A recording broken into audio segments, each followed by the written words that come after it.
তৃতীয় শ্রেণীর গত পর্ব পর্যন্ত আমি তোমাদের সাথে 19 পৃষ্ঠার এতটুকু পর্যন্ত আলোচনা করেছি। এটা 20 পৃষ্ঠার, এখন 20 পৃষ্ঠার বাকি অংশটা আলোচনা করব। তোমরা ধারাবাহিকভাবে ভিডিওগুলো দেখছো, তাই আমি তোমাদেরকে ধারাবাহিকভাবে ভিডিওগুলো দিচ্ছি। আশা করছি ভিডিওটি তোমাদের উপকারে আসবে। ধারাবাহিকভাবে ভিডিও সবগুলো দেখবে ইনশাল্লাহ। আমাদের প্লেলিস্টে তোমরা সবগুলো ভিডিও ধারাবাহিকভাবে পাবে। 6 নম্বর এখানে বলেছে নিচের প্রশ্নগুলোর উত্তর দেই। আমরা 6 নম্বরটা করব। এখানে বলেছে 39 এর শত সংখ্যাটি কত হবে। তো আমরা জানি যে কোনো সংখ্যার পেছনে যদি আমরা দুইটা সংখ্যা বাড়াই দিই তাহলে সেটা শতে চলে যাবে, একক দশক শত, তাহলে এখানে হবে 3900। তো এইভাবে করে তোমরা করতে পারবে, পেছন থেকে গণে আসলেই হচ্ছে এখানের মধ্যে। এরপরে বলেছে 122 সংখ্যাটির শত, তাহলে 122 লিখলাম, এটা শত হতে হবে, তাহলে দুইটা শূন্য লাগবে, পেছন থেকে গণে আসলেই হচ্ছে। এরপর বলেছে 29 এ কয়টি শত আছে। পেছন থেকে যদি দুইটা সংখ্যা কেটে দিই বাকিগুলাই শত, তাহলে এখানে 29টা শত আছে। কয়টা শত? 29টা শত। 91 শেষে 3টা শূন্য, এ কয়টি শত আছে এখানে, তাহলে দুইটা সংখ্যা যদি কেটে দাও 910, তাহলে এখানে 910টা কি আছে? শত আছে। 7 নম্বরের মধ্যে দেখো খালি ঘরের সংখ্যা বসাই। খালি ঘরের সংখ্যা বসাই 0, 100, এরপরে 100-র পর কত হবে? নিশ্চয়ই 200 হবে, কারণ প্রতি ঘর পর পর আমরা দেখছি 100 করে বাড়ছে। 300, 300-র পর কত হবে? 400 হবে। এরপরে 400-র পর কত হবে? 500 হবে। 600, এরপরে 2 নাম্বারটা যদি সমাধান করি 2300, 2300-র পর কত হবে? 2400 হবে নিশ্চয়ই। 2500, 2600, 2700, এরপরে কত হবে? 2800 হবে। এরপরে হবে 2900। তাহলে এরপরে যদি আমরা 8 নম্বরে যাই, প্রতি ক্ষেত্রে সংখ্যাটি কত? একটি সংখ্যা 12,999 থেকে এক বেশি, তাহলে 12,999 থেকে এক বেশি মানে 13,000।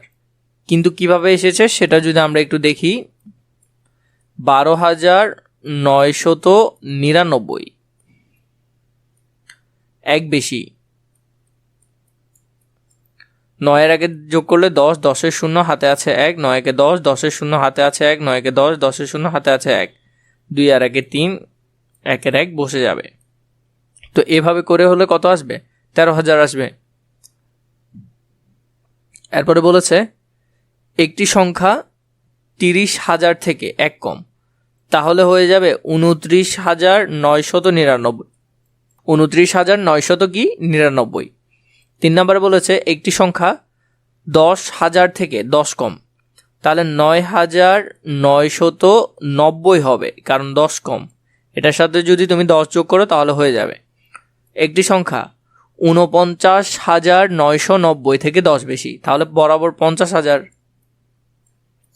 কারণ 50,000 থেকে 10 কমই তো মানে কত হবে? 49,990 হবে। 5 নাম্বার একটি সংখ্যা 79,900 এর থেকে 100 বেশি, তাহলে বরাবর 80,000।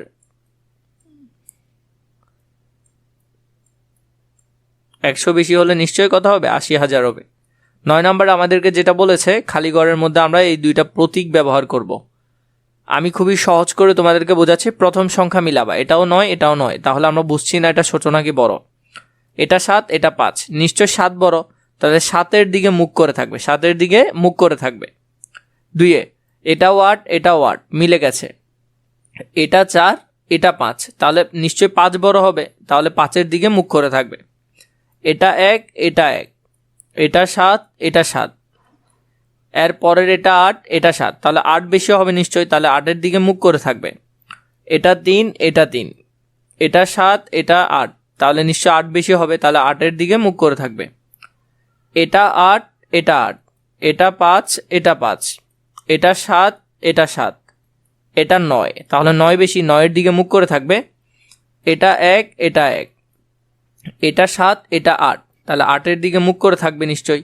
তো এভাবে করে তোমরা প্রতিটা পেজের ধারাবাহিক ভিডিও এবং সমাধান আমাদের কাছে পাবে ইনশাআল্লাহ। তোমরা ধারাবাহিকভাবে ভিডিওগুলো আমাদের প্লেলিস্ট থেকে দেখতে থাকবে।